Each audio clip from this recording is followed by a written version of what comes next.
les journalistes. Et la contribution des médias au bon déroulement de ces élections n'est plus à démontrer. Il est donc de bon ton que pour un déroulement pacifique des élections, la presse qui est appelée à jouer un rôle primordial dans la divulgation de toutes les informations relatives à cette élection ait un comportement précis à adopter. Et donc il est primordial pour que la presse puisse avoir les consignes nécessaires et le bon comportement dans le traitement de l'information de façon équitable à ce que tous les candidats se retrouvent dans ce qu'ils ont dit. Cette presse est d'abord une compétence. C'est donc dans ce cadre que nous avons trouvé nécessaire et important de pratiquer, de procéder plutôt à une formation de ces journalistes à travers le renforcement de compétences qu'organise ce jour.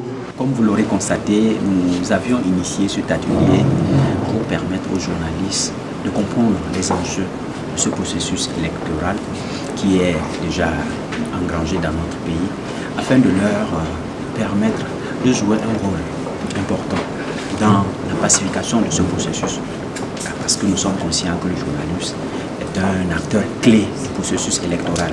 D'abord, le journaliste joue le rôle d'informateur, de formateur. Mais au même moment, nous sommes conscients que le journaliste peut désinformer et déformer. Effectivement, j'ai décidé d'entretenir ce matin les journalistes sur les spécificités du processus électoral et les règles applicables au journalisme. Comme on l'a rappelé, nous n'avons pas une histoire heureuse en matière électorale, parce que les processus électoraux sont saisis par la violence. Et vous savez d'ailleurs que quand on organise les élections, il y a un certain nombre de propos qui balisent, qui révèlent. Il y a aussi l'achat de conscience. Tout ça là est de nature à rendre violent le processus électoral. Donc cet atelier vise à rappeler aux journalistes parce qu'ils jouent un rôle important dans la pacification du processus électoral. Ils doivent être au-dessus de la mêlée. Et donc nous sommes là pour leur rappeler un certain nombre de règles déontologiques, ce qu'il faut dire à la radio, à la télé, ce qu'il faut dire pour mettre la journaliste en période électorale, il doit déjà maîtriser son sujet. Donc il doit chercher, identifier les problèmes de la société, maîtriser le candidat pour pouvoir lui poser les bonnes questions.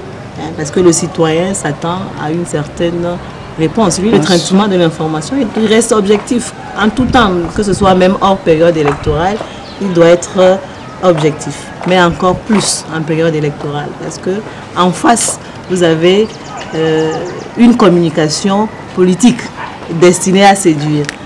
Lorsqu'on est dans la séduction, on est impartial.